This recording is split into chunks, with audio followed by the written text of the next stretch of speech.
Thomas's tummy gurgled noisily with all the oatmeal and milk he had ingested earlier. There was an intense sensation from his rectum that meant he needed to take a dump immediately. Oh no, he thought in embarrassed dismay, I'm going to shit my diaper in front of Mary. The pressure was turning into an unpleasant ache when he felt an abdominal rumble that quickly disappeared. As the pressure completely vanished, he felt a muscular ripple deep inside himself. He felt a slight movement of his bowels, accompanied by an equally faint wave of pleasure from deep within his belly. All at once, a shiver of intense physical delight ran up his spine as his anal sphincter completely relaxed and opened fully. Thomas sighed in relief and then tensed up as the sensation returned again. The second bowel movement lasted a much longer time. The pleasurable sensation grew in intensity, becoming a quivering throb that rolled through his pelvis and sent tingling thrills coursing up and down his spine. It radiated from the perineum, beneath and behind his pubic region to his belly button and was accompanied by a hot rushing sensation surrounding his crotch. A warm languid feeling of relaxation and release enveloped him and he floated momentarily in the physical bliss that remained as the odd sensation subsided.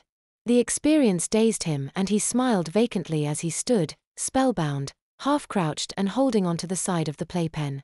Whatever had happened to him had felt almost as good as an orgasm. His lucidity returned and he realized what he had done. He moaned inwardly as tears of shame welled up in his eyes and he started to cry. He came to the realization that after 10 years of intense pleasure from pooping in his diapers, potty training would be so difficult as to be next to impossible. Most likely, he'd never be potty trained again and be forced to wear diapers for the rest of his life. Mary looked over at him with a concerned expression on her face and said, "What's wrong, Tommy?"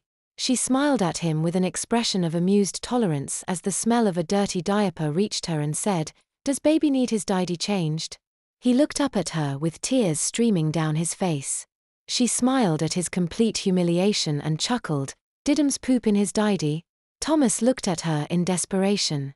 "Aunt Mary's busy right now. Aunt Mary will change you when she's finished changing Bobby." Mary re-diapered Bobby, put him in the playpen, then took Thomas out of the playpen and made him lie on his back on the floor. She knelt beside him with one of Bobby's clean diapers and unfastened his diaper pins. Mary pulled his diaper down between his legs and looked at the stinking mess in the diaper. "That's a good baby. He made a good poopy in his diaper." He scowled at the condescending tone in her voice. "It's bad enough to be an incontinent infant, but praising me for shitting in my diaper is too much. She doesn't have to be patronizing about it," he thought. She pulled down the front of his diaper between his legs to expose Thomas's sadly dwindled genitals. Taking a baby wipe from the small travel case of Bobby's diaper bag, she thoroughly cleansed his tiny penis and balls, working backwards from his leg creases to the area underneath his scrotum. Next, she grasped his ankles with one hand just as she had Bobby a few minutes earlier and lifted his bottom off of the dirty diaper so she could fold the front of his diaper onto the back. She finished cleansing his buttocks by using the baby wipe to swab him down from the cleanest area on his crotch, his genitals, to the dirtiest area, his rectum. After cleaning his bottom, she gently dried him and lifted him by the ankles again.